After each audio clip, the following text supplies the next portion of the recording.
sekaligus kalau kita baca secara serius kemapanan tafsir mengenai relasi utara selatan, kemapanan tafsir antara harmoni politik dominasi kepada negara besar maupun negara kecil. Ini sekarang sedang diguncang. Kalau peristiwa perang ini hanya sebagai salah satu pemicu dari upaya untuk membongkar sekian banyak kedok hegemoni dan dominasi, itu akan bagus. Saya sekarang tidak terutama sekali berbicara sebagai presiden mandataris.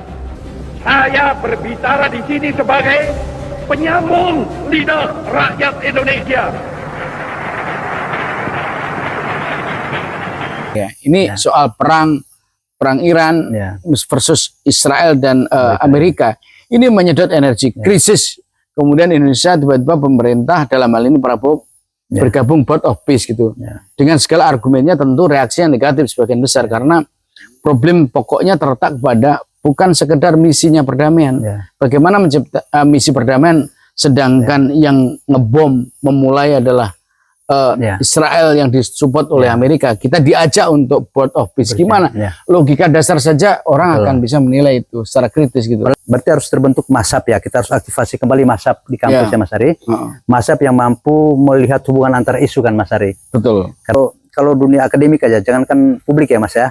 Dunia akademik saja, para pengamat, peneliti gitu ya, dan pengajar misalnya tidak mampu melihat sambungan-sambungan antar isu yang ada dalam negeri maupun dalam luar negeri dalam konteks imperialisme, kapitalisme gitu ya Mas Ari. Itu kan sangat berbahaya dan ini yang dimainkan oleh rejim kan. Ya, yang cenderung terjadi begitu gitu. Fragmentasi itu sehingga bahkan insan di dalam kampus sendiri yang punya jaringan network ke luar negeri itu tidak bersifat kritis atas realitas itu, tapi malah sibuk ngurusi dalam tuh. Ini akibat dari tadi Mas Ari, fragmentasi, ekspertisme, teknokrasi tadi. Iya, jadi ilmuwan itu dipaksa untuk berpikir teknokratik dan ekspertisme. Ekspertisme pun mengalami kanalisasi penyempitan gitu.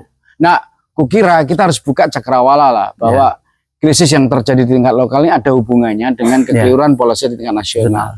Dan itu juga dampak eskalatif dari peristiwa ketimpangan global. Nah, persoalan-persoalan ini harus diruntut. Nah, memang ilmuwan sosial sebenarnya perannya sangat penting gitu ya. Terutama teman-teman yang bicara soal politik internasional, bukan saja sekedar hubungan internasional, tapi politik internasional, sosiologi politik yang melihat pada dimensi ketimpangan utara selatan atau global gitu. Kemudian keadilan di mana ketika kita bicara ini kan persoalan seolah-olah Iran ini dan perang dengan Amerika sama Israel ini sekedar peristiwa kontestasi persenjataan. Padahal kalau kita dalami ini ada upaya untuk melawan hegemoni gitu. Dan jangan sampai ini dibaca sekedar pertengkaran agama, bukan ini. Nah, oleh karena itu ini harus dibaca bagaimana topangan imperialisme yang ada ini dikritik habis-habisan. Jangan-jangan ada upaya untuk mendekonstruksi kemapanan imperialisme ini, dominasi, hegemoni ini gitu.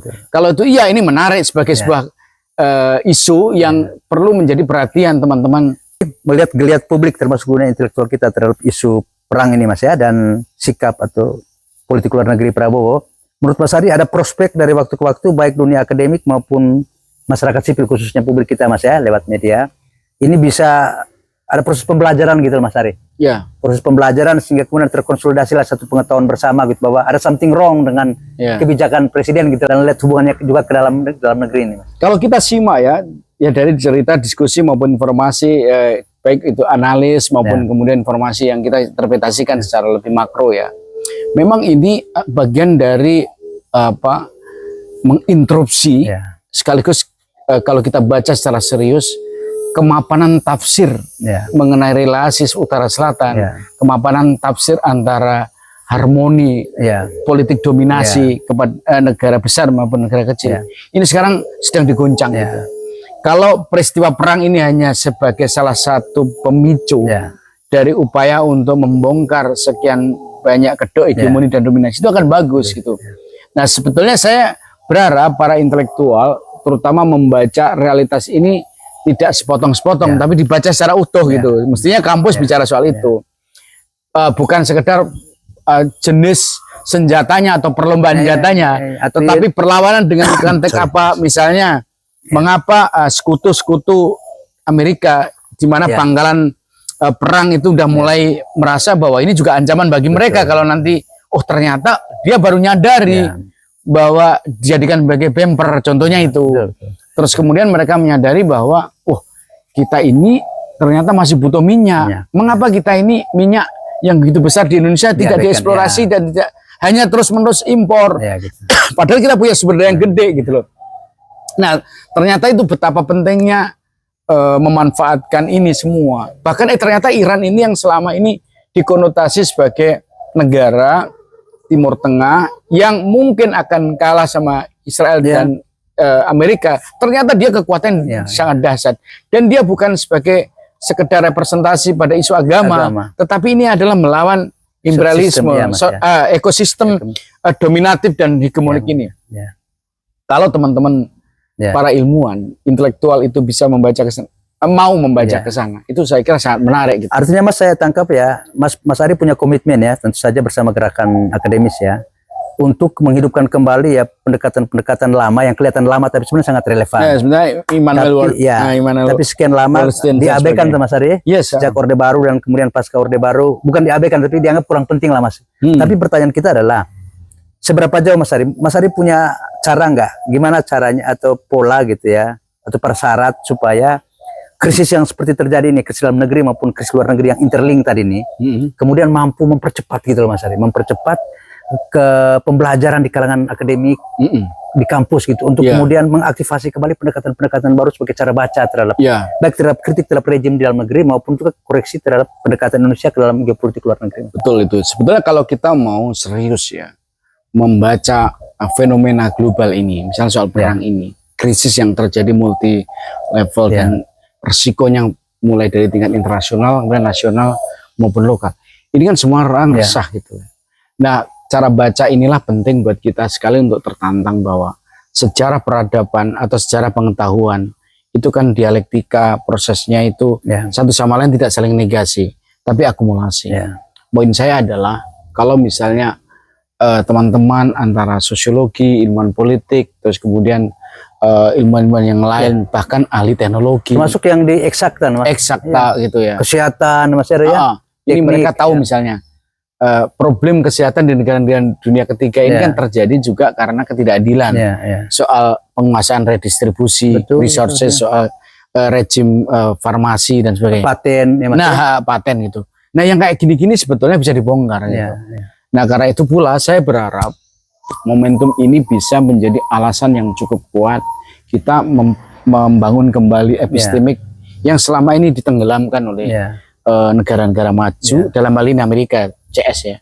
Tapi juga dulu diamini di era Orde Baru gitu. Nah, kita ini dianggap tidak berperan gitu, dan ilmu sosial kritis ini harus ditumbuhkan, dikembangkan.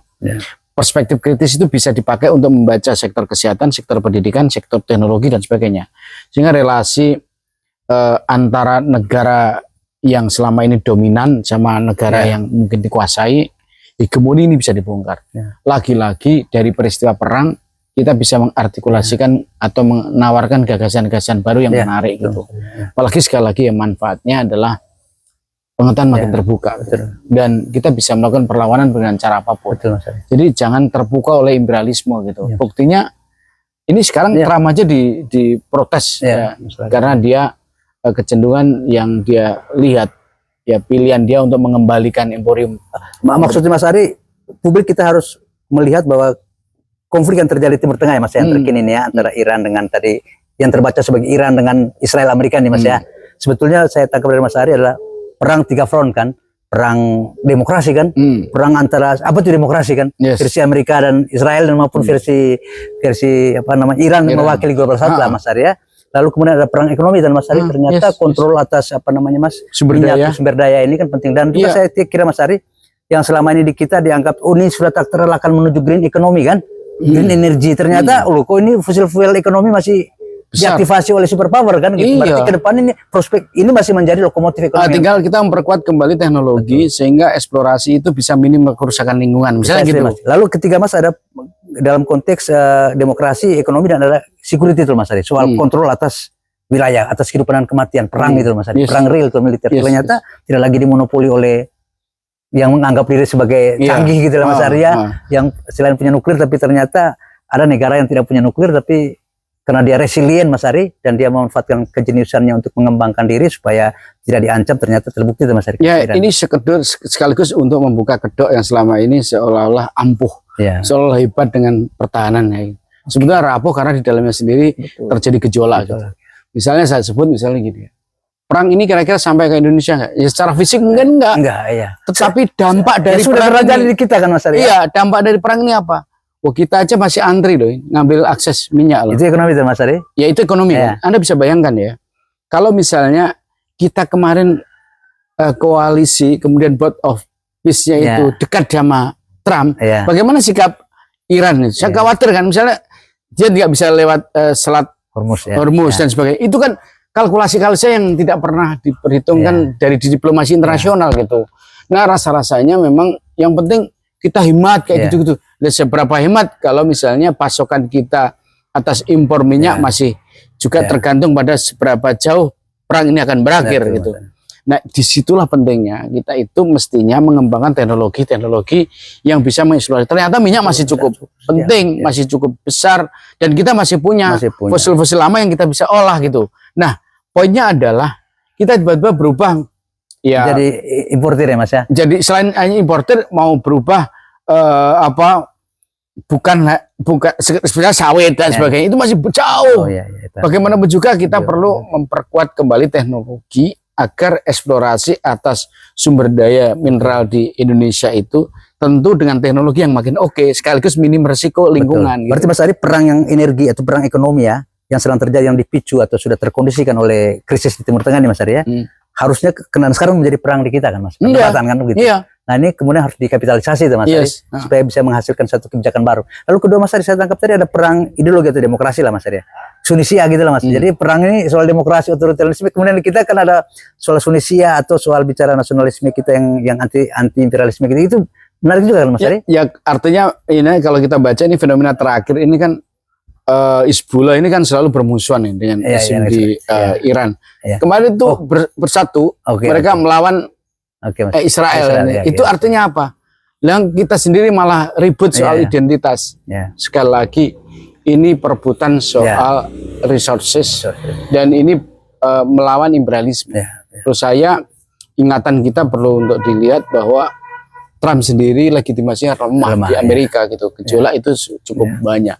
Sekali lagi penundukan yang dilakukan dengan model lama, dengan wilayah-wilayah di mana jadi pertahanan mereka sudah banyak yang melakukan penolakan. Ini buat kita harus menjadi pelajaran. Semoga ini ada terobosan. Artinya itu krisis yang terjadi di Timur Tengah ya Mas, yang adalah krisis dunia kan, dunia kan Mas Ari.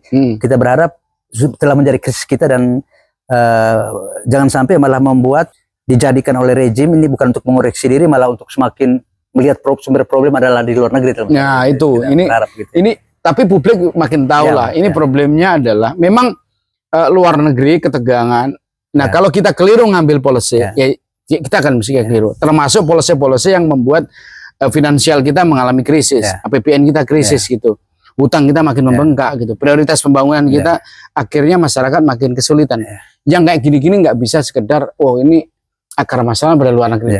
Nah sekarang ini krisis yang problemnya dari dalam negeri juga ditambah oleh luar negeri soal perang dan legitimasi karena polisi-polisi dari negara itu kurang bisa menguntungkan masyarakat. Dan Mas mau mengatakan juga di situ sebagai penutup ya, apakah berarti Mas juga mau mengatakan bahwa kontribusi terbesar dari seluruh krisis yang terjadi pada kita hari ini Mas ya, tren krisis di Indonesia ini ya adalah kontribusi dari kegagalan state ini Mas, kegagalan rejim lah kalau kita katakan itu untuk memanfaatkan peluang dalam negeri dan juga peluang di luar negeri.